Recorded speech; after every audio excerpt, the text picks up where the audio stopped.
திருச்செங்கோட்டில் இடைநிலை ஆசிரியர் நியமன தேர்வை சரியாக எழுதாததால் இளம்பெண் தற்கொலை செய்து கொண்ட சம்பவம் பெரும் பரபரப்பை ஏற்படுத்தியுள்ளது. சேலம் வஉசி நகரைச் சேர்ந்தவர் லேத் பட்டறை அதிபர் மாதேஸ்வரன்.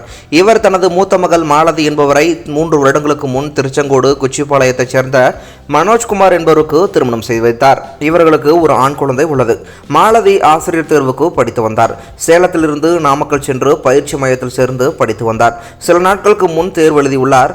தேர்வை சரியாக எழுதவில்லை என்று மாலதி அண்ணன் சத்யபிரபாகரிடம் கூறி வருத்தப்பட்டுள்ளார். இதையடுத்து அவரது அண்ணன் சமாதானப்படுத்தி தங்கையை குச்சிப்பாளையத்திற்கு பஸ் ஏற்றி அனுப்பி வைத்தார். வீட்டிற்கு வந்த மாலதி கணவன் வெளியே சென்ற நேரத்தில் புடவையால் தூக்கிட்டு தற்கொலை செய்து கொண்டார். இதுகுறித்து மாதேஸ்வரன் திருச்செங்கோடு புறநகர் போலீஸ் ஸ்டேஷனில் புகார் கொடுத்தார். அவர்கள் வழக்கு பதிவு செய்து விசாரணை நடத்தி வருகின்றனர்.